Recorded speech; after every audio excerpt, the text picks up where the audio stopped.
상고하도록 하겠습니다. 먼저 한번 같이 봉독합니다. 에베소서 1장 17절 시작. 우리 주 예수 그리스도의 하나님 영광의 아버지께서 지혜와 계시의 영을 너희에게 주사 하나님을 알게 하시고 너희 마음의 눈을 밝히사 그의 부르심의 소망이 무엇이며 성도 안에서 그 기업의 영광의 풍성이 무엇이며 그 힘의 위력으로 역사하심을 따라 믿는 우리에게 베푸신 능력의 지극히 크심이 어떠한 것을 너희로 알게 하시기를 구하노라. 그의 능력이 그리스도 안에서 역사하사 죽은 자들 가운데서 다시 살리시고 하늘에서 자기의 오른편에 앉히사. 아멘. 오늘은 에베소서 43번째 그 힘의 위력으로 역사하는 복음의 능력이라는 제목으로 말씀 상고하도록 합니다. 1장 19절 제 말씀을 한번 오늘은 상고하도록 할게요. 제가 다시 한번 읽겠습니다. 그 힘의 위력으로 역사하심을 따라 복음을 어떤 위력과 힘이라고 설명하고 있죠. 역사하심을 따라 믿는 우리에게 베푸신 능력의 지극히 크심이 어떠한 것을 너희로 뭐하기를 원한다? 알게 하기를 구한다. 사도 바울이 복음을 열심히 전한 에베소 교회를 향해서 너희가 그 힘의 위력으로 역사하시는 그 복음의 능력을 알았으면 좋겠다. 정말 알았으면 좋겠다라고 하나님께 탄원하고 기도하고 있죠. 말씀을 가르치고 있는 저도 사도 바울과 뭐 비교할 필요는 없지만 말씀 왜 비웃어요? 우리 목사님 사도 바울 같은 목사님한테 그래야지. 비교할 필요는 없겠지만 예. 할 수는 없겠지만 그런 이 기도의 마음은 저도 제 자신에게도 먼저 하고 또 여러분도 온땅교회도 또 앞으로 온땅교회 함께할 영혼들에게도 우리 예비 신자들에게도 함께 나누고 그 진리와 은혜를 함께 나눴으면 좋겠다 그런 생각이 들어요. 자, 예. 그리스도의 영광의 복음의 광채 지난주 나누었던 부분들 한번 잠깐 우리 복습하고 나누면서 진도 한번 진행해 가도록 하겠습니다. 사람들이 여전히 복음의 진리를 마음으로 받지 못하고 있는 이유에 대해서 사도 바울이 고린도 후서 4장 4절에서 이렇게 말하고 있죠. 그 중에 이 세상 신이 믿지 않는 자들의 마음을 뭐하게 하여 혼미하게 하여서 그리스도의 영광의 복음의 광채가 비치지 못하게 한다. 그러면서 그리스도는 뭐라 그래요? 하나님의 형상이다. 그래서 여기서 이제 많은 설교 제목이 있는데 그리스도의 영광의 복음의 광채가 사람들의 마음에 비추게 되면 그리스도 안에 있는 하나님의 형상을 보게 되겠죠. 그리고 사람들이 하나님의 형상으로 회복되어지겠죠. 창세기 1장에 있는 것처럼 하나님이 하나님의 형상과 모양을 따라서 사람을 만들었잖아요. 그런데 죄로 말미암아 하나님의 형상이 파괴되었어요. 그래서 구원이라는 하나님의 구속사는 결국 무엇이냐면 파괴된 하나님의 형상을 인간 안에 회복하는 것이겠죠. 근데 그 일을 어떻게 하냐? 어떻게 해요? 예수 그리스도의 십자가 사역을 통해서 파괴되고 망가진 하나님의 형상을 회복하는 거죠. 그래서 그리스도가 하나님의 형상이라는 것이고 우리가 우리의 인생, 우리의 역사 오래 살면은 요즘에 사람들의 기대 수명은 여러분 몇 살까지 살고 싶으세요? 준이는 100살까지 살고 싶다 그랬고 올라갔어요? 왜 그래요? 예. 연주자면 몇 살까지 살고 싶으세요? 80까지요? 예. 기대 수명이 100살이라 그러더라고요. 그래요. 그렇게 살아서 뭐 하시려고. 아무튼, 예. 100살까지 살고 싶어 하는데, 우리 인생과 삶을 통해서 결국 하나님이 바라고 기대하는 건 뭐냐? 망가지고 파괴된 하나님의 형상을 우리 안에서 회복하는 거다. 그걸 회복하는 과정이에요, 인생이. 다 회복하는 것은 죽음을 통해서만 가능하겠지만, 결국 그거예요. 그래서 먹고 자고 뭐 우리의 뭐 직장 생활하고 돈 벌고 소소한 일상들을 결국 누리면서 결국 죽으면 모든 것이 제로가 되잖아요. 그러니까 뭐 죽으면 다 끝나니까 그냥 대충 살자. 또 그런 건 아니에요. 염세주의자는 아니니까요. 열심히 재미있고 즐겁게 가능한 돈도 많이 벌고 좋은 사람 만나서 결혼도 대박 치시고 뭐 좋은 거 없나요? 또 하여튼 이게 잘 살았으면 좋겠어요. 그치만 우리 인생 전체의 목표는 뭐냐? 뭐라고요? 우리 안에 망가진 하나님의 형상을 회복하는 거다. 그래서 하나하나 회복해 가는 과정에서 살다가 죽으면 그 어르신들이 돌아가시면 뭐라 그래요? 어른들을 임종했다 그러죠? 사망이 아니라 임종은 뭐예요? 종이 뭐예요? 마치는 거예요. 완성됐다는 뜻이거든요. 그러니까 죽음으로 그 사람의 인생이 이제 완성이 됐다. 그런 의미예요. 격가지가 많이 나갔네. 아무튼 이 세상 신이 믿지 아니하는 자들의 마음을 혼미하게 하여서 그리스도의 영광의 복음의 광채가 비치지 못하게 하고 있다라는 얘기죠. 우리 밖에서 그리스도의 영광의 복음의 광채가 환하게 비추고 있어요. 여기 있으면 되게 제가 환하게 보이나요? 조명 2개 바꿨어요. 하도 어둡게 나와가지고 어저께 밤에 혼자 했는데 이거 환하게 비치는데 환하게 비치는 우리 밖에서 비쳐요. 빛이. 근데 이 세상 신이 믿지 않는 자들의 마음을 뭐하게 한다고요? 혼미하게 하여서 이 빛이 믿지 않는 자들의 마음속에 들어가지 못하도록 역사하고 있다라는 얘기예요. 그래서 복음을 전하는 자가 뭐 하는 사람이냐? 빛을 전하는 사람이에요. 말씀을 가르치는 자가 뭐 하는 사람이다? 진리의 빛을 전하는 사람이에요. 아무튼 그 빛이 사람들의 마음에 비치지 못하게 이 세상 신, 뭐 귀신이라고도 하고 마귀라고도 하고 사탄이라고 하는 그 신이 그리스도의 영광의 광채를 비치지 못하게 하고 있는데 그러면 이제 여기서 질문 나오죠. 그러면 목사님, 사람들이 하나님을 믿지 못하는 이유는 혹은 믿고 있는데 왜곡된 하나님을 믿고 있는 이유는 뭐 때문이에요? 이 본문에 의거하면은 그 중에 이 세상 신이 믿지 않는 자들의 마음을 혼미하게 하니까 저 사람이 불신앙하고 있는 거는 저 사람이 하나님에 대한 오해와 곡해 속에 있는 이유는 무엇 때문이라고요? 저놈의 마귀 새끼 때문이에요. 마귀 때문에 귀신이 역사해서 믿지 않는 자들의 마음을 가리고 있으니까 마귀 때문이다 라고 얘기하는데 그거는 진짜 누구 생각나세요? 반만 말하는 거예요. 다가 아니에요. 지난주 말씀드렸던 것처럼 이 세상 신이 본질적으로 작동시키고 욕망하는 건 뭐라 그랬죠? 우리 안에 있는 하나님 되고 싶은 욕망, 왕 되고 싶고 신 되고 싶은 그 욕망의 본질이 사타나스, 마귀, 대적자예요. 그러니까 선악과 먹은 모든 인간은 선악과 먹으셨죠?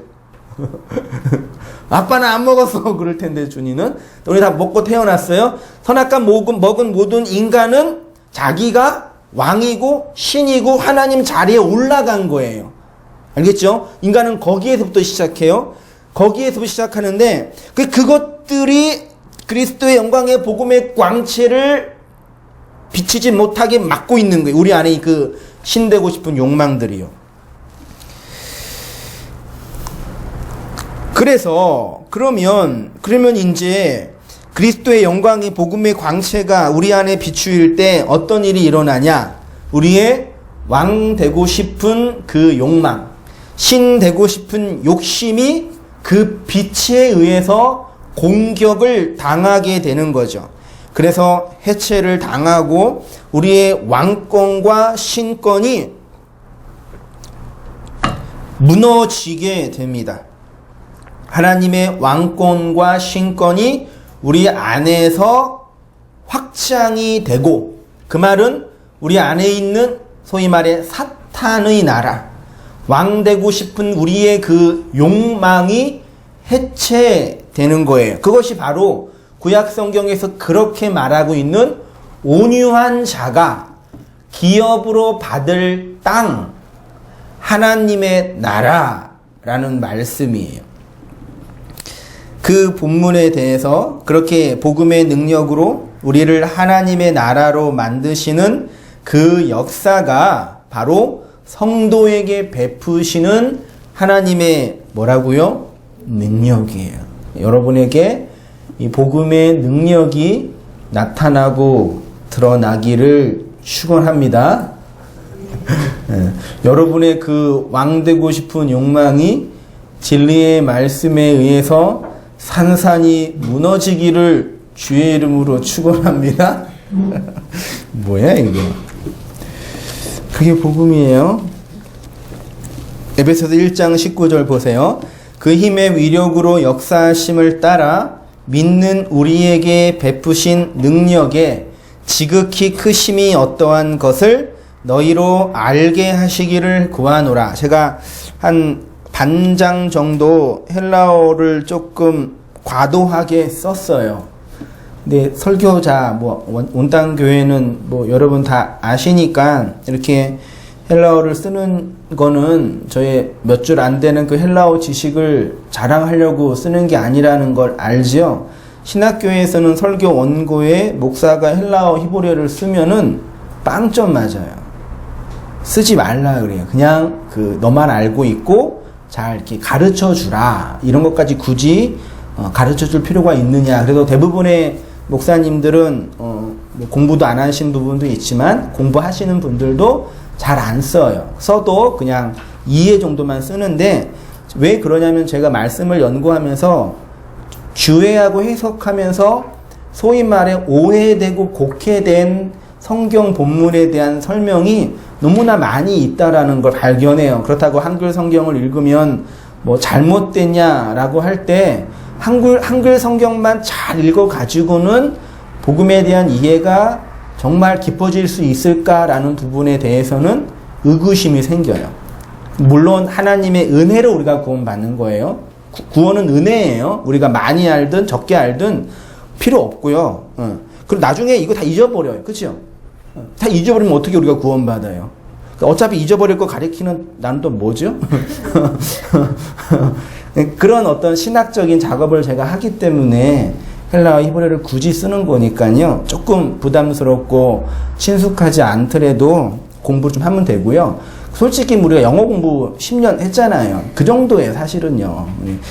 그런 거니까 성경을 해석한다 생각하면서 이게 나의 자랑이다. 다른 목사들은 이런 거 안 하는 나만 한다. 내가 잘난 척 하려고 그러는다. 그런 건 아니에요. 그런 거 아니니까 어떤 의도인지 여러분 충분히 이해할 수 있으시죠? 자꾸 어떤 분들이 자꾸 태클을 거셔가지고 이렇게 그런 의도로 하는 거. 일단 이 설교 말씀은 여러분과 나누는 거니까, 온당교에서 나누는 거니까 이 부분만 잠깐 지나가면 나중에 해석하는 게 쉬워지니까 한번 힘들어 따라 보세요. 원문을 헬라어로 보면은 카타, 호는 다 알죠? 간사의 호, 에네르게이아, 호 크라토스, 호 이스키스, 아우토예요.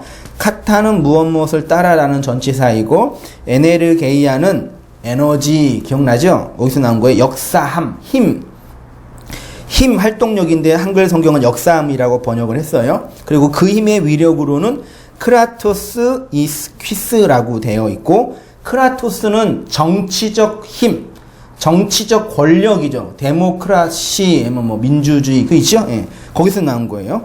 그 다음에 그 힘의 위력으로 그 다음에, 이스키스는 힘이고, 이것들은 이제 원문을 근거해서 직역을 이제 제가 번역을 하자면, 성령을 통해 나타나는 하나님의 구속사, 그게 힘이에요. 이스키스가 사람들의 마음을 다스리고 지배하는 권세, 크라토스가 되어서 사람들의 마음과 역사 속의 어떤 에너지, 에네르게이아로 활동력으로 일한다는 얘기죠. 그 복음이 사람들의 내면을 움직이는 에너지가 돼요. 에네르게이아. 근데 그 에너지는 뭐 하는 거냐? 크라토스. 그들을 다스리고 정복하는 힘이에요.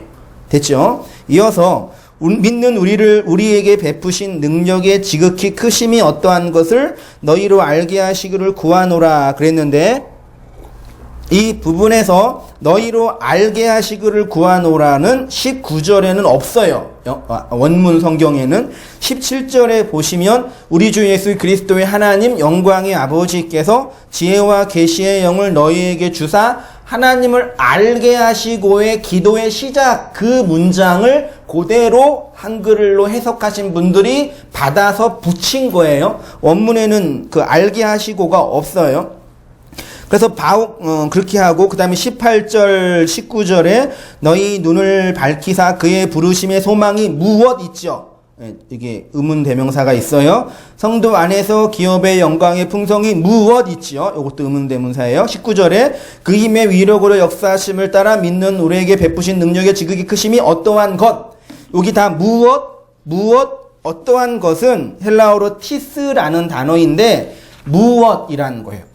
어느 것도 되는데 앞에 두 절에서는 무엇으로 번역을 해놨고 뒤에는 어떠한 것으로 번역을 해놔가지고 좀 혼란스러운데 그냥 무엇인지 그 기도에 바울이 우리에게 기도를 통해 알고 싶어하는 그 내용이 무엇인지 그 얘기만 하고 있는 거죠. 그래서 19절 이하를 이제 원문으로 보면은 카이 티스 호 휘페르 발로 메게도스 호 디나미스 아우토 에이스 에고 호 피스티오 이렇게 되어 있어요.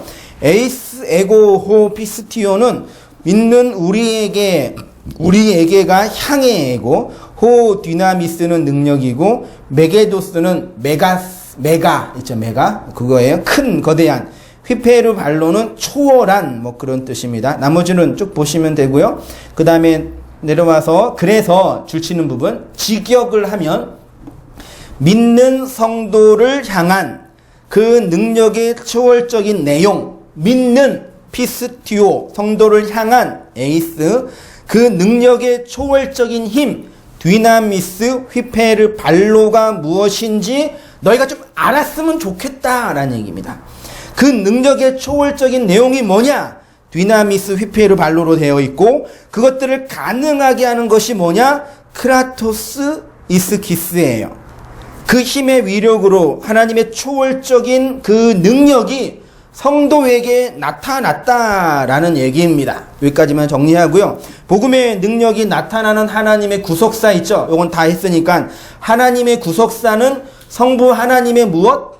계획을 통해서 성자 예수님의 무엇? 실행을 통해서 성령 하나님의 무엇? 적용을 통해서 우리 안에 경험되는 거죠. 그런데 성령 하나님이 그 성부가 계획하시고 성자가 실행하신 그 십자가의 구속을 우리에게 적용할 때 성령이 혼자 일하시는 것이 아니라 누구와 함께 일하신다 그랬어요? 교사와 함께 일한다 그랬어요. 그러니까 제가 교사라 그러니까 조금 우리 이 한글 성경과 좀 맞지 않지만 우리의 문맥으로 이해하면 뭐예요? 우리 문맥을 이해하면은 목사예요. 목사의 직임이 교사예요. 알겠죠? 그리고 신약 성경에는 지금 교회에서 말하는 그 목사는 그 단어 하나뿐이 없어요. 오히려 나중에 제가 옛날에 한번 1년 전쯤에 그 한국 교회를 비판적인 설교하면서 이교에 물든 기독교 강의 잠깐 했었잖아요. 그때 예배의 문제, 목회자의 문제, 11조의 문제. 거기에서 잠깐 나누었는데, 목사는 오히려 감독이나 신약 성경에 감독 있죠? 그 다음에 장로가 더 맞아요.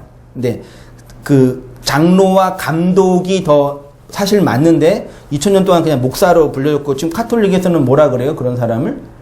신부. 사제 그러죠. 신부라는 단어가 성경에 있어요. 주님의 신부는 있지만 근데 그분들이 교회라고 생각하잖아요. 그러니까 성경에서 왜곡된 것들이죠. 그렇죠? 사제는 그 이교회에 있는 무당이 사제예요. 그러니까 교회 안에 벌써 카톨릭 안에 지금 계속 진짜 좀 헬라어 히브리어 공부하는 것도 버거운데 그 교회 역사책 필리샤프 8권 책이 있거든요. 그게 한 몇 페이지 될까? 하나에 900페이지 8권이니까 98에 72, 7200페이지 되죠. 그걸 빠른 시간에 독파하려고 미친 듯이 보고 있는데 교회 역사를 계속 보면 볼수록 그래요. 그러니까 역사책을 잘 봐야 되겠다 생각이 드는데, 그러니까 말하고 싶은 거는 뭐냐면 그 목사라는 개념은 성경의 교사라는 직책이다. 그래서 사도 바울도 항상 가르치는 자의 그 자격, 그런 얘기 하잖아요. 그러니까 목회자, 이게 하도 우리나라 한국교회 지금 목회자분들이 오해하고 있기 때문에 여러분에게 다시 한번 높아심으로 얘기하는 거예요. 정말 잘 얘기해야 되겠어요. 너무 몰라요. 그 목사는 교회의 어떤 리더십 정도 지금 분위기가 있고, 실제로 목사는 이 말씀을 가르쳐주는 신약 성경의 집사, 스데반과 빌립과 같은 역할을 하는 사람이에요. 말씀을 가르쳐주고 뭐예요? 여러분이 말씀을 배우면 목사는 말씀 가르쳤으니까 돈 내나 그래야 되죠. 없어지는 거죠. 진리를 가르쳐주고. 이해되죠? 그래서 스데반은 복음을 전하고 어떻게 없어졌어요? 순교로 죽었고, 빌립은 복음을 전하고 그냥 사라졌어요. 그 말씀을 전하는 자가 그런 위치에 있다라는 거 알면 누가 목사하고 싶으겠어요? 말씀 전하고 사라져야 되는데. 아무튼 그런 다양한 문제가 있는데, 그러니까 결국은 이제 교사가 어떻게 말씀을 잘 가르치느냐가 제일 중요한 거예요. 근데 이런 부분에서는 벌써 목사의 직책이 교사다 그러면 벌써 심지어 이단이 아니냐? 그럼 말도 안 되는 얘기를 하잖아요. 그분들이 성경을 잘 모르면서, 성경에 있는 내용도 모르면서, 그 성경의 장로에 있는 그 장로의 단어와 지금 한국교회에서 말하는 그 장로의 단어는 똑같아요, 달라요? 달라요. 다른 거예요. 그러니까 성경에 있는 목사의 단어와 한국교회가 말하는 목사의 단어는 달라. 그러니까 조직을 만들었는데 그 조직에 필요한 사람이 필요하니까 그냥 필요해서 붙인 거예요, 그냥. 그게 그게 나쁘다 이게도 아닙니다. 필요하니까 해야 돼요. 그러니까 그런 거 우리가 잘 알고 말씀을 잘 배워서, 아까 찬양 인도자께서 얘기하는 우리도 교사인데 잘해야자. 그렇게 가야죠. 하든 잘해야 돼요. 그런데 성령 하나님이 그 구원을 적용할 때 누구를 통해 역사한다? 교사의 가르침을 통해서 역사해요. 그러니까 교사가 없는 성도는 엄밀한 의미에서 성도가 아니에요.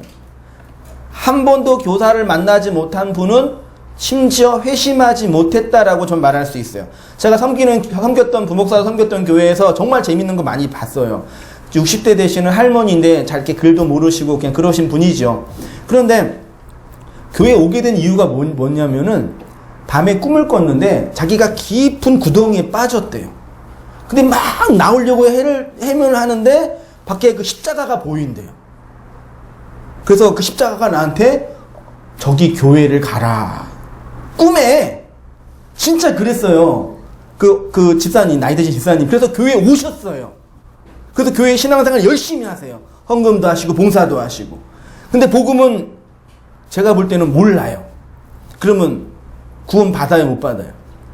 그 상태로 보면은 꿈에 십자가를 봤는데 주님의 음성 들었는데, 그러니까 그걸 그때는 이제 그러느냐 했는데 지나가 보니까 하나님이 우리를 교사 말씀으로 인도하는 과정들이 있어요. 그렇죠?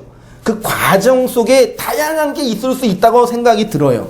어떤 사람은 연애하려고 교회 왔는데, 여자친구 만나려고 교회 왔는데 목사님 설교 듣다가 은혜 받고 새 사람이 됐더라. 그리고 그 자매가 결혼했더라. 꼭 먹고 알도 먹었죠. 어떤 사람은 그냥 이렇게 엄마 따라 왔다가, 불쌍한 우리 세 자녀들은 어쩔 수 없이 교회 와야 되잖아요. 가기 싫어도. 여러분 주일날 교회 올 때 오기 싫을 때가 있었죠. 한 번도 없었어요? 여러분 항상 오고 싶으셨어요? 우리 애들은 딴 데 못 가요. 얼마나 불쌍해요. 운명이죠. 근데 그런 기회 속에서 말씀을 잘 배우면 구원 받을 수 있게 되는 거죠. 무슨 말인지 알겠죠? 율법주의 교회, 신비주의 교회에서 기도도 받고 환상도 보고 그런 모든 과정들을 또 결국 뭘 만나야 돼요? 누구를 만나야 돼요? 말씀을 가르치는 그 교사를 만나야 돼요. 그래서 그 말씀 안에서 그 교사의 말씀에 뿅 가는 게 아니라, 교사는 예수만 전하고 없어지는 존재란 말이에요. 언젠가는 저도 없어질 거 아니에요. 역사 속에서 죽을 거 아니에요. 여러분보다 먼저 죽겠죠? 없어질 거 아니에요. 그렇게 말씀을 전하는 존재란 얘기죠. 그런 의미에서는 교사를 한 번도 만나지 못한 성도님들은 만났으면은 문제가 안 되고, 만나고 그 말씀의 가르침에 지속적으로 배우지 못하는 분들은 정말 하나님의 은총으로 구원을 받겠지만 의심이 된다 얘기죠. 좀 나중에 또 들어가서 얘기할게요. 빨리 끝낼 수가 없겠네. 오늘 잔소리를 많이 하네. 이렇게 복음으로 나타나는 하나님의 능력을 성경은 세 가지 단어로 설명해요. 이것도 중요해요. 첫 번째가 엑수시아라는 단어고, 능력, 복음의 능력할 때 그 능력은 엑수시아. 두 번째가 뭐예요? 크라토스라는 단어이고, 세 번째가 디나미스. 한글 성경에는 능력 혹은 권세 했는데 원문으로 보면은 어느 때는 엑수시아, 어느 때는 크라토스, 어느 때는 디나미스로 했어요. 헤블라어 성경을 각각 다른 단어로 사용했다는 얘기는 뭐예요? 의미가 다르다는 얘기죠. 이해되시죠? 그러니까 한글 성경 안에 있는 한계가 있는 거예요. 엑수시아는 뭐냐? 복음의 능력을 마음으로 담는 힘이에요. 뭐라고요? 엑수시아는 복음, 선포되는 그 복음을 마음으로 담는 능력을 엑수시아라 그래요. 그래서 그것들을 성도의 권세, 혹은 성도의 권위, 혹은 성도의 자격 등으로 설명해요. 요한복음 1장 12절 다 알죠? 영접하는 자, 곧 그 이름을 믿는 자들에게는 하나님의 자녀가 되는 뭘 준다? 권세를 준다. 그러니까 내가 예수님을 믿어야 돼. 봐, 하나님의 자녀가 되는 권세를 준대. 얼마나 좋아. 이렇게 사형리 사올리를 다 얘기해놓고 영접기도 시킬 때 이 얘기가 나와요. 근데 이게 히브리 헬라어 원문으로 보면은 뭐냐면요. 잘 보세요. 영접하는 자, 그 이름 예수를 믿는 자. 잘 들으세요. 영접하는 자, 그 이름 예수를 믿는 자. 요한복음 1장 12절은 12절 앞에 있는 본문이 뭐예요? 요한복음 1장 11절이죠? 11절이 뭐예요? 그 얘기예요. 빛이 이 세상에 왔는데 자기 백성이 오매 자기 백성이 영접지 아니하였으나, 영접하는 자예요. 이 땅에 하나님이 예수님을 보냈는데 아무도 하나님인 예수를 영접하지 않았어요. 됐죠? 그런데 12절에 영접하는 자가 나와 있으면 앞뒤가 안 맞잖아요. 오케이? 뭐냐면 영접하는 자, 그 이름 예수. 이 역사 속에서 하나님을 영접할 수 있는 분은 누구예요? 하나님뿐이 없어요. 하나님은 하나님이 영접해요. 인간이 피조물이 신을 어떻게 받아낼 수 있어요? 말도 안 되는 구라예요. 네가 예수님을 믿으면 돼. 그 얘기와 영접한다는 그 단어를 우리가 흔히 어떤 사람을 영접한다라고 생각해서 그런 하나님을 영접한다 그러는데, 이 역사 속에서 신적인 존재를 내 마음으로 담아낼 수 있는 존재는 신뿐이 없어요. 그래서 신인 하나님이 예수라는 인간의 몸을 입고 역사 속에 오셔서 인간인 예수가 하나님을 받아내는 거예요. 그 예수를 믿으면 되는 거예요. 다르죠? 예수님을 영접하면 돼. 그게 아니라 하나님을 영접하신 그 예수를 믿어야죠. 그 예수가 누구라고요? 그 눈 파랗고 키 크시고 얼굴 잘생긴 그 아저씨가 아니라 하나님을 담아낸 어린 양이에요. 그 내용이요.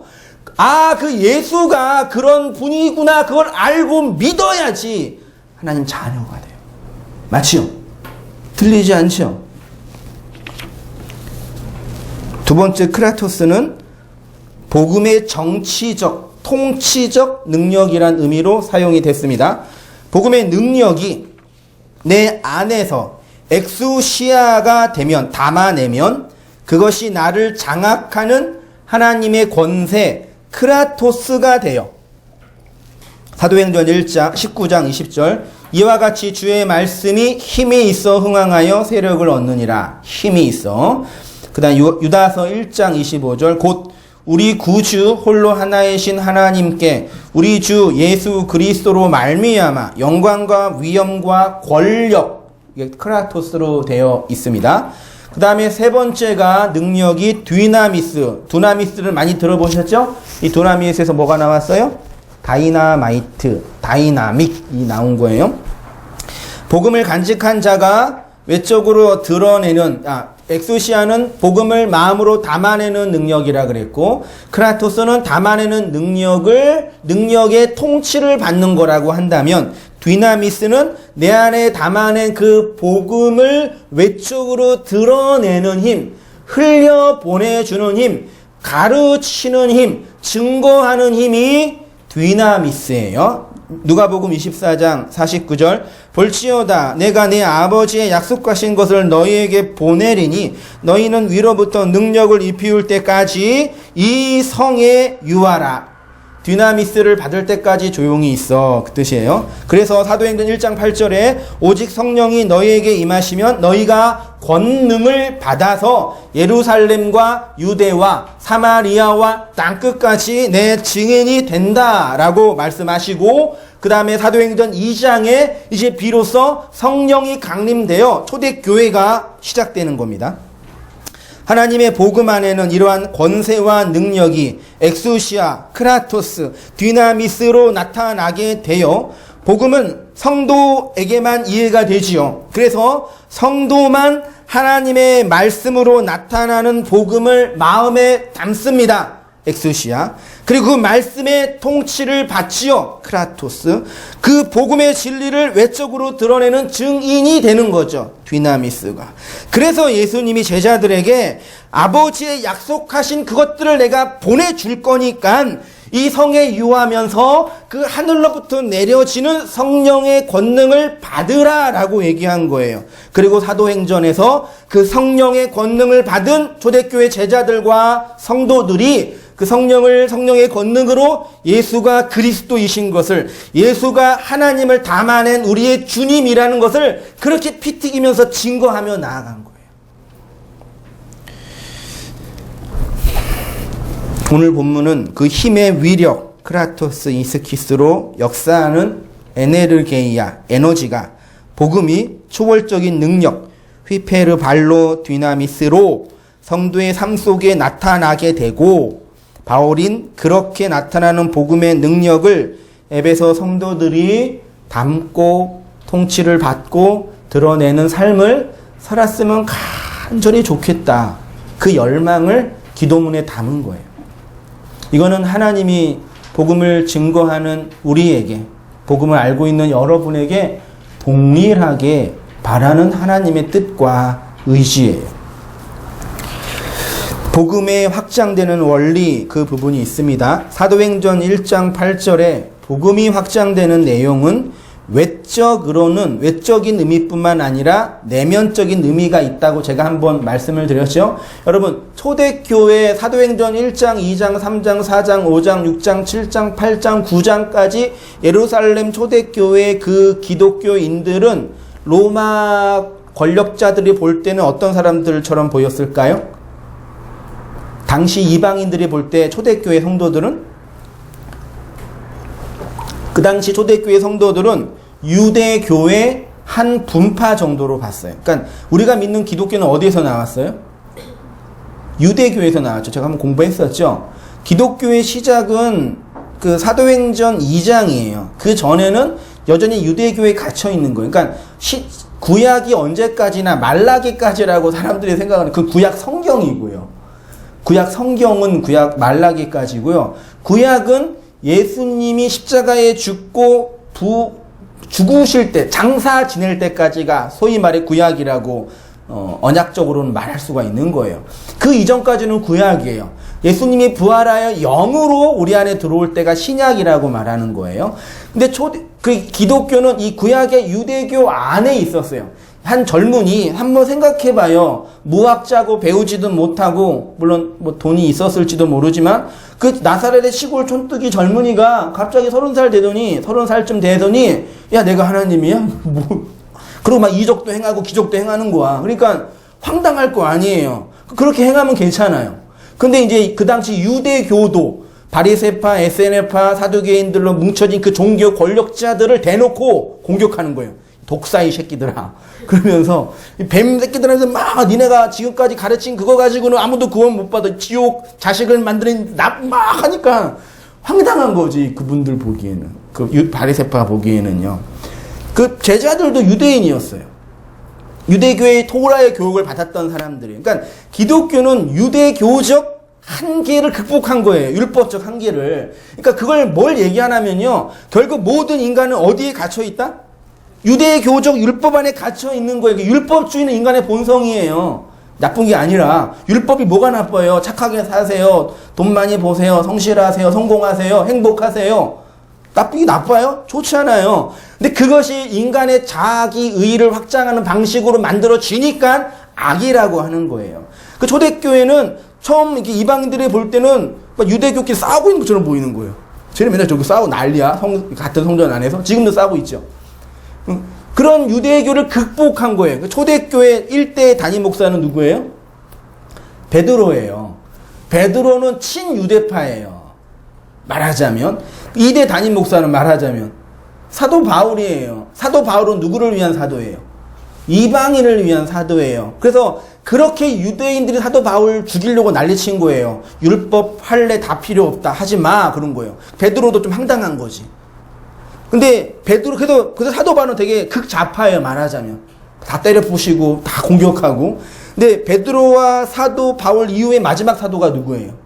사도 요한이죠. 사도 요한은 베드로의 율법적인 그 우파 말하자면 그다음 사도 바울의 그 은혜의 좌파를 사랑으로 통합한 분이에요.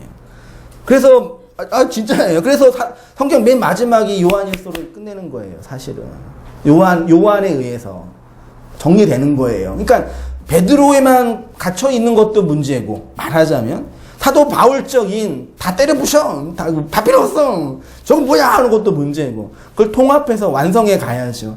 그래서 마지막이 사도 바울의 서신과 묵시록으로 성경이 끝나는 거예요. 그걸 보여주는 거죠. 그런 얘기가 기독 역사책에 설명되고 다 있더라고요. 그런 과정 속에서 예루살렘과 유대와 사마리아와 땅끝까지 그 당시 종교적으로는 유대교, 정치적으로는 로마의 권력이었어요. 로마. 그 다음에 문명적으로는 그리스 헬레니즘. 이거 상식이 통해야죠, 이거. 그리스 헬레니즘. 그 인류의 정치와 권력과 문화가 그 당시 아주 강하게 있었어요. 근데 시골에 있는 한 젊은 촌뜨기로 시작된 그 기독교가 로마의 권력을 극복하고 그리스 헬레니즘 문화를 극복해서 생명 종교를 만들어 버렸으니 어마어마한 일이죠. 그래서 예루살렘과 유다와 사마리아와 땅끝까지 확장돼 간 거예요. 이 본문을 단지 외적으로만 설명하지 말고 우리 내면적으로 적용해 보자. 어떻게? 우리도 여전히 예루살렘에 있죠. 율법주의적 삶의 방식이 있잖아요. 거기에서 어떻게 해야 돼요? 나와야죠. 맞죠? 그 율법으로 나를 주장하고 설명했던 모든 방식에서 나와 유대와 사마리아와 땅끝까지 나가야 되죠. 그러기 위해서 바울은 뭐가 필요하다고 얘기하는 거예요? 그 힘의 위력으로 역사하는 복음의 능력이 필요해요. 그 능력을 마음으로 담아내는 엑소시아, 그것들의 통치를 받는 크라토스, 그것들을 외적으로 드러내는 두나미스적인 존재와 삶이 니네 교회가 할 일이다 얘기하는 거예요. 왜 자꾸 이 세상에 먹고 사는 문제 미안해요 없어서 그렇지만 거기에 갇혀있냐 그 얘기예요. 자기 욕망을 드러내고 자기 가치만 드러내고자 그러려고 주님이 우리를 불러주신 거예요. 그래서 제가 말씀드린 거예요. 모든 사람은 진리 안에 거하려고 진리를 담아내는 과정과 단계와 시간이 필요해요. 그래서 율법주의에 갇혀있는 사람들을 보면서 정죄하고 넌 그것도 몰라? 넌 아직도 그것도 몰라? 정죄할 필요 없어요. 어떻게 해요? 다 지금 우리 뭐 어린아이 뭐 1살, 2살짜리한테 너는 지금 태어나가지고 밥도 제대로 못 먹으면 이 나쁜 놈 그럴 수 있어요? 다 성장의 과정이 있잖아요. 그 다른 사람 뭐 신앙생활 왜 그것뿐이 안 해? 왜 저 사람은 저렇게 있어? 왜 제대로 안 해? 그렇게 막 할 필요 없어요. 그때 뭐라 그래요? 너나 잘하세요. 그러면 돼요. 나나 잘해야지. 그러니까 우리의 신앙에는 그런 과정과 단계가 있다. 여러분은 어느 과정 속에 있냐? 말씀을 배우고 있잖아요. 근데 여전히 율법주의 한계에 갇혀 있으면 되겠어요? 맞죠? 여전히 그걸로 나를 주장하려고 그러고 나를 설명하려고 그러고 나의 의의를 드러내려고 그러고 의의를 드러내지 않는 또 나의 의의를 드러내려고 그러고 이해되시죠? 하나님 많이 알고 있는 나를 자랑하려고 그러고 저 사람은 하나님 많이 알고 있는데 변화된 건 하나도 없어. 그러면서 나를 또 자랑하려고 그러고. 그러면 되겠냐고. 그게 율법이에요. 그게 결국은. 가진 자나 없는 자나 신앙생활 잘하는 자나 못하는 자나 자랑할 게 뭐가 있겠어요. 그런데 문자와 형식 안에 갇혀있는 기독교 비판적인 얘기를 잠깐 했습니다. 오늘날 대부분의 사람들이 기독교에 대해서 피상적인 이해를 하고 있는 이유가 바로 이런 이유 때문이죠. 그들이 보고 이해하고 경험하고 있는 기독교의 내용이 표피적이고 문자적이고 형식적이고 제도적인 것에만 머물러 있어요. 혹시 여러분도 아직까지 성경을, 진리를, 예수를, 말씀을, 여러분의 인생을 문자와 표피와 포장지에만 머물러 있으면 안 돼요. 알겠죠? 포장지가 중요하지 않아요. 형식과 제도는 포장지예요. 포장지가 있는 이유는 뭐예요? 안에 있는 내용물을 잘 보관하려고 그러죠. 근데 오늘날 빼빼로데이 때 그 보니까 아주 화려한 빼빼로 상자에 포장돼 있어요. 너무너무 화려하고 너무너무 비싸. 과자가, 나처럼 돈 없는 사람은 과자 못 먹어요. 밥만 먹고 살아요. 근데 안에 있는 포장지 빼빼로를 빼니까 7개가 8개 뿐이 없어요. 그러니까 그래서 질소 과자 얘기가 있죠. 예. 질소를 사면 과자를 더 물어준다. 근데 오늘날 사람들의 삶이 이렇게 외형적인 거 있잖아요. 막 그 과시하는 거, 막 자동차, 여자는 뭐 백, 옷, 좋긴 좋더라고요. 화장품, 뭐 이런 거. 난 저 생각은 제 사견이에요. 적당히. 다른 사람 누추하지 않게만, 혐오스럽게지만 않게만 있으면 되지 않나. 근데 워낙 이 산업사회고 소비 지향적인 사회니까 자꾸 이게 소비하게 만들더라고요. 옷 같은 거는 제가 어렸을 때는 엄마가 한번 사주면 한 5년, 10년은 입었어요. 진짜요. 티 하나 사도. 요즘에는 1년 입으면 그 다음에 못 입어요. 옷은 깨끗한데 디자인이 구려가지고요. 그래서 옷 자체가 회사에서 한 1년, 2년마다 새로 사게 만들더라고요. 그렇게 소비를 조장해요. 그래서 막 노스페이스 같은 요즘 그 인기잖아요. 입고 막 잘생긴 김수현이 나와가지고 옷 입고 있으면 내가 김수현 되는 것처럼 보이잖아요. 속지 마세요. 여러분 김수현 아니야. 전지현 아니에요. 적당하게 이렇게 하면 이 소비가 위축된 시대에 좀 어렵지만 적당하게 법만큼 소비하고 그걸 과시하면서 나 이거 있다라고 자랑하고 요거 했으니까 난 됐다. 그거 그렇게 하지 말자. 딴 얘기해서 미안한데 그거를 이제 종교적으로 보자 이기죠. 내면적으로 신앙적으로 보자. 성경을 읽거나 공부를 하지도 않고 신학적인 연구도 하지 않는 것이 큰 문제이지만 설사 성경을 읽고 공부를 한다고 하더라도 성경에 대한 이해가 대부분 문자적, 표피적, 피상적인 건 거의 대부분 그런 것 같아요. 예. 나만 잘났다, 난 아니니까 내가 옳다, 그런 얘기가 아니라는 거 알죠? 많은 분들이 이 문자, 표피 안에 성경을 이해하는 거는 자명해요. 기복주의, 성공주의, 율법주의, 신비주의, 교권주의 안에 갇혀있는, 한번 줄쳐보세요. 이교적인 연설과 같은 설교. 로이드 존스 목사님 이런 표현을 했거든요. 이교적인 연설과 같은 설교 몇 편 들으면서 기독교는 이거야 라고 생각하고 있으시면 안 돼요. 여러분은 안 그러겠죠? 교회는 이렇게 해야지. 목사가 그러면 되겠어? 그러면 안 된다고요. 신앙생활에서 제일 무서운 게 뭐냐면 내가 나 나름대로 내 방식으로 이해하는 기독교요. 아니 모든 인생이 마찬가지야. 세상에 제일 무서운 권력이 무슨 권력인지 아세요? 종교 권력이에요. 지금은 이제 인문주의가 워낙 발전해서 종교 권력이 약화됐지만 2000년의 교회의 역사와 기독교의 역사와 문명의 역사를 보면 가장 피 비린내 나는 사륙이 벌어진 전쟁은 다 종교 전쟁이에요. 종교 전쟁의 본질은 뭐예요? 종교적 신념으로 사람들을 죽이는 거예요. 얼마나 무슨 종교적 신념을 여러분 너무 이렇게 과대하게 하지 말고요. 내가 오해하고 곡해하고 있는 기독교 신앙이 있지요. 목사는 이래야 돼. 교회는 이래야 돼. 예. 성경은 이런 거야. 쟤는 왜 저래? 그게 다 잘못된 종교적 신념이라. 그게 고착화되고 강화되면 사람들을 정죄해요. 그치요? 정죄하는 걸로 마음에 안 들면 때려요. 때리는 걸로 마음에 안 들면 죽이는 거라고요. 우리는 안 그럴 것 같아요, 여러분? 그러니까 바르게 알아야 되는 거예요. 그렇게 고착화된 기독교로 이해한 분들이 태반이고 혹은 사교 모임과 같은 교회 생활을 하면서 이게 기독교거니 그러는 분도 있죠. 혹은 뼈 빠지도록 교회에 헌신하고 봉사하고 충성하면서 자기 나름대로의 기독교 신앙을 정리하고 있는 게 문제예요. 지금 제가 지금까지 말씀드린 것은 자체가 나쁘다, 악하다 그런 의도가 아닙니다. 근데 이들에게 이런 종교적인 혜택이 있음에도 불구하고 단 하나 없는 것이 있는데 그것이 바로 복음의 절대적 진리를 전하고 가르치는 진리의 교사가 없고 그 진리의 교사의 가르침에 지속적으로 가르침을 받지 못한다라는 얘기입니다. 목사 자신도 내가 진리를 전하는 교사다라는 자각이 없지요.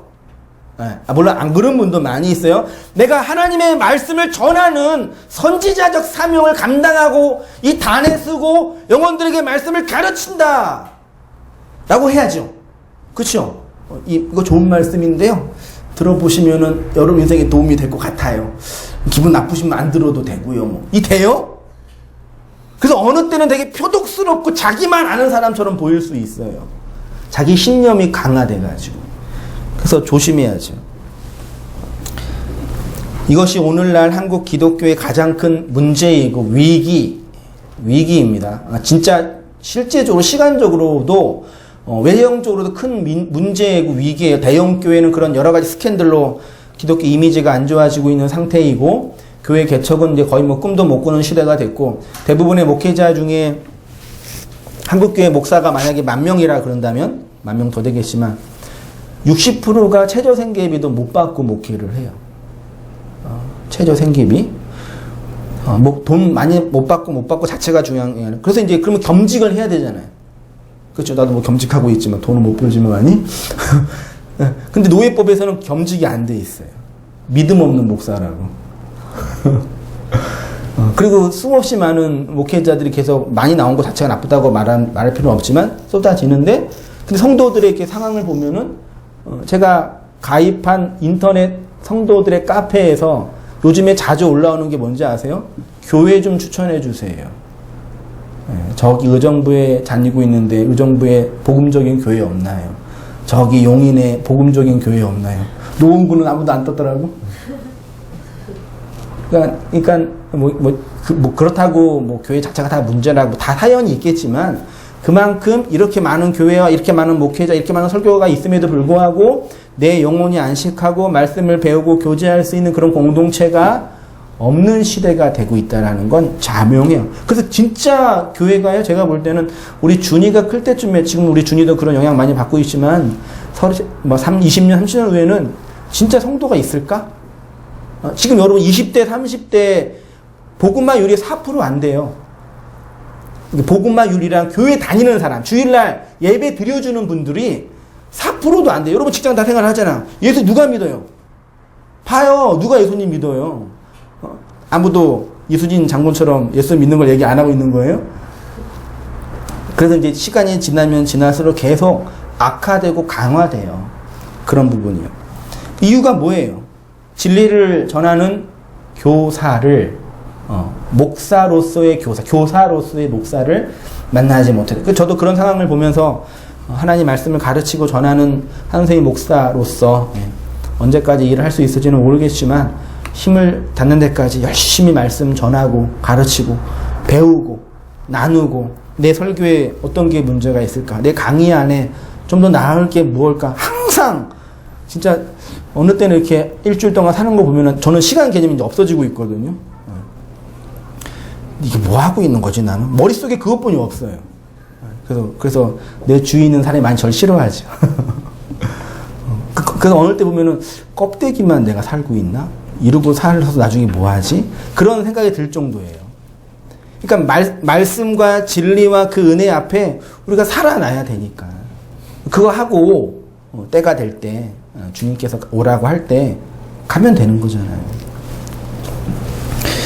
복음의 말씀의 건의 부분입니다. 복음의 진리가 우리 안에 들어올 때는 절대적인 건의 한번 동그라미 해보세요. 건의가 되게 중요합니다. 건의가 없는 사람은 말씀을 가르치고 설교할 수 없어요. 권위와 권위주의는 달라요. 여러분이 한성인 목사의 말씀과 설교를 권위로 받지 않으면 안 돼요. 그쵸? 저거는 한성인 목사의 어떤 개인적인 사견, 좌파적인 견해, 비판적인 어떤 주장, 그렇게 이해하면 안 돼요. 물론 개인적인 얘기를 할 때는 그럴 수 있지만 성경의 말씀과 내용을 얘기할 때는 그걸 절대 진리로 받아내야 돼요. 그러니까 말씀을 전하는 목회자가, 교사가 얼마나 신경쇠약에 걸리겠어요. 내가 전하는 말씀이 틀리면 어떡하지? 오류가 있으면 어떡하지? 물론 개별적인 크지 않는 오류는 문제가 안 되지만 큰 오류들은 치명적이잖아요. 그 실제로 지금 많은 오류 속에 여러분들이 그 오류를 먹고 신앙생활을 오해하고 있었던 분들도 있고. 그 권위로 들어가야 됩니다.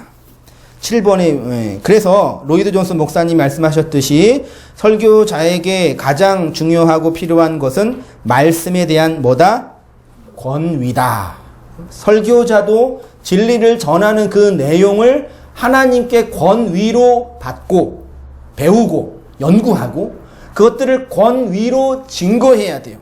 여러분, 이건 한성인 목사의 개인적인 견해니까요, 듣기 싫으면 안 들어줘도 돼요. 말이 되나요 이게요? 이건 저의 개인적인 주장이니까 생각해 보시고 그냥 버리세요. 안 되잖아요. 그래서 제가 열심히 소리 지르는 거예요.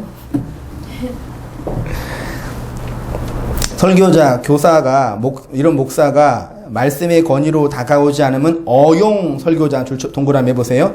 어용, 이게 어용이라는 게 뭐냐면 쉽게 말하면 립 서비스 하는 사람 있죠? 아부하는 사람. 세상에서 성공하려면 아부를 잘해야 된다고 그러는데, 이게 원래 콘스탄틴 대제가 314년에 기독교를 공인하고 기독교 황제가 되면서, 아니 지금 옛날에 뭐 이명박 장로님도 대통령 돼가지고 그렇게 목사들이 청와대 많이 가셨대요. 가서 주님을 찬양하려고 아니라 뭐 하려고? 청탁 좀 드리려고요. 그래서 나중에는 대통령님께서 그만 오라고, 목사들. 그 주위에 그 보좌관들이나 얼마나 그 기독교를 웃기게 받겠어요. 직접 들었으니까, 신문에서. 그런 어용신학자가 있어요. 그게 어용신학자, 그러니까 어용 설교자, 어용 목사, 어용 신자도 되겠네요. 그러니까 말씀에 대한 권위가 없는 목회자, 설교자는 어용 설교뿐이 못해요. 그게 뭐예요? 율법을 가르치는 율법 교사, 자기 개발을 가르치는 자기 개발 강사, 혹은 사람들의 마음을 위로해주는 무당이에요. 무당이 나빠요? 뭐가 나빠요? 힘들지? 어렵지? 내가 기도해줄게. 이게 뭐가 나빠요? 돈만 줘. 그거잖아요. 직장이 좀 힘들어? 내가 굿 한번 해줄게. 이게 무당이잖아요. 인터넷만 키면 맨날 그 머리 이렇게 빠진 그 스님께서 나오셔가지고 인생 사주, 고난과 어려움 속에 있을 때 내가 도와줄게요. 080 뭐뭐 이게 있잖아요. 무당이에요, 이런 분들이요. 자기개발 강사는 뭐예요? 성공하는 방법이 뭔지 아십니까? 삶이 힘들죠. 네. 결혼하는 방법, 온 땅교회 성장하는 방법 혹시 아세요? 부흥하는 방법 아세요? 이걸 가르쳐주는 목사님들이 계셔요. 제가 개척하고 나서 성경을 계속 연구하는데 교회가 외적으로 성장할 수 있는 방법은 성경에 없어요. 개척교회 목사인데 어떻게 해야 돼요? 근데 그것들을 잘 만들어서 얘기해주는 선생님들이 계셔요. 교회 부흥의 원리, 아파트 전도의 원리, 50명 돌파하는 방법, 300명 돌파하는 방법. 율법교사는 뭐예요? 착하게 사세요. 바르게 사세요. 정직해야죠. 싸우지 마세요. 이게 뭐가 나빠요? 맞죠? 나쁜 거 아니에요. 근데 문제가 있어요. 나쁜 게 아닌데 문제가 있어요.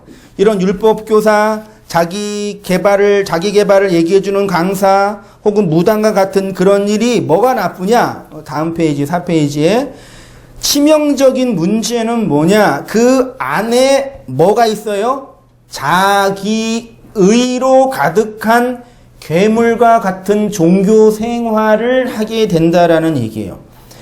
진리의 교사, 말씀의 권위에 한 번도 깨트려지고 무너진 적이 없는 성도는 그 안에 자기 의가 계속 쌓이게 돼요. 자기 의, 자기 신념, 자기 자랑, 자기 욕망이라는 그 이름으로 신앙을 포장해요. 그게 종교 신념이 되는 거예요. 종교 신념이 종교 권력이 되는 거예요. 이것이 선악과 먹은 모든 인간들의 존재, 삶의 양식입니다. 기독교는 이 자기 욕망, 자기 의에서 나오게 하는 종교예요.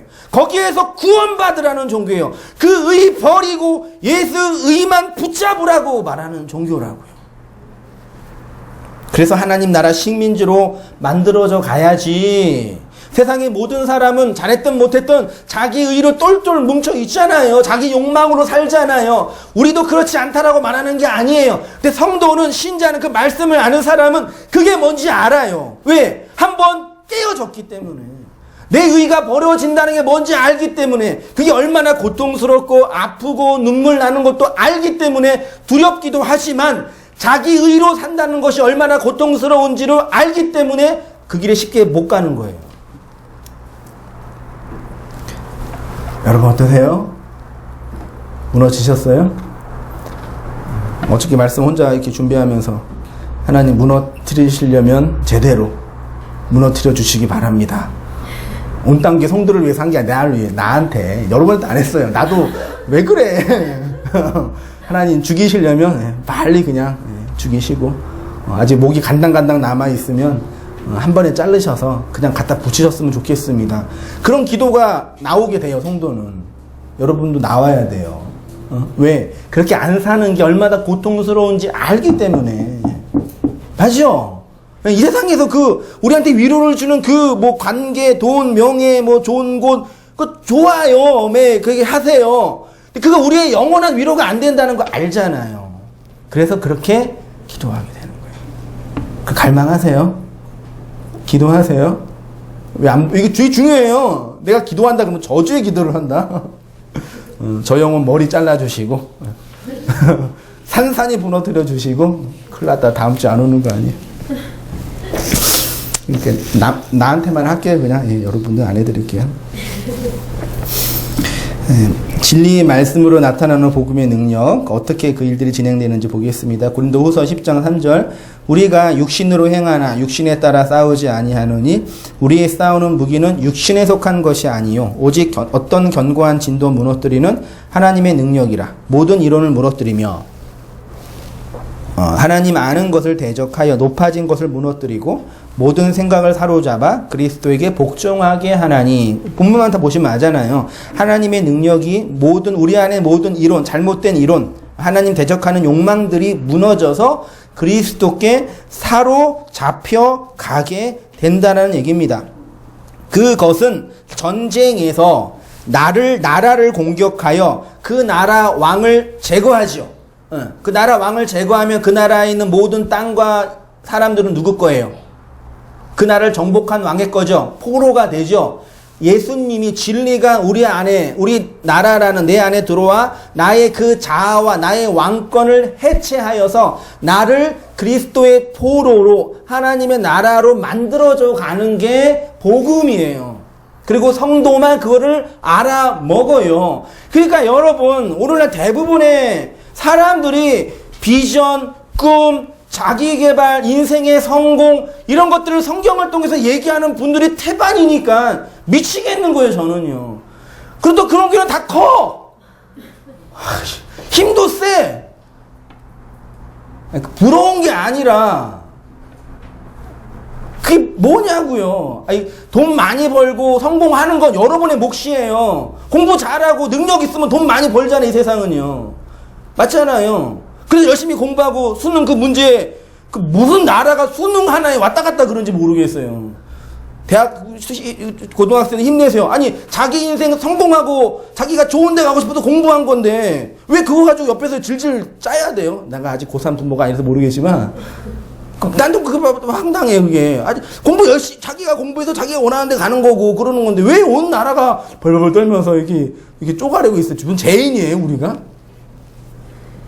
그 열심히 공부하면 그 연봉도 많이 받고 좋은 데 가고 또 워낙 지금 힘든 세상이지만 좀 그렇지만 경쟁하고 싸워야 되잖아요. 그렇게 하면 얻을 수 있어요.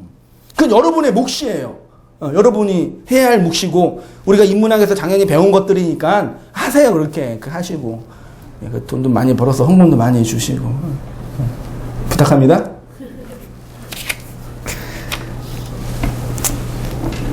그런 것이 아니란 얘기입니다. 내 머리 잘라 그리스도의 교회로 되는 것, 그게 교회의 모습이죠. 그런데 진리의 교사, 말씀의 권위 아래 있지 않는 사람은 한 번도 자신이 그 말씀의 공격을 당하지 않았고 무너지지도 않았기 때문에 그리스도와 상관없는 자가 돼요. 아니, 그리스도의 몸이 돼야지 교회가 된다며요. 네, 그렇죠? 예수님이 교회의 몸이라며요. 머리라며요. 예수님이 머리고 우리는 예수님의 몸이니까 그러면 우리 머리가 잘려지는 거 당연한 이치잖아요. 그게 교회고 성도고 하나님 백성이고 하나님 나라고 그게 천국이란 얘기죠.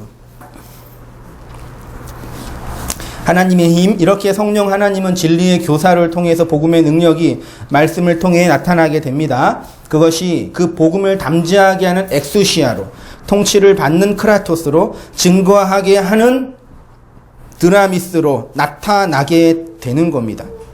그래서 마지막 여러분에게 나머지는 보시면 되고, 네, 그거예요. 진리를, 하나님의 능력을, 말씀을 마음으로 담는 뭐예요?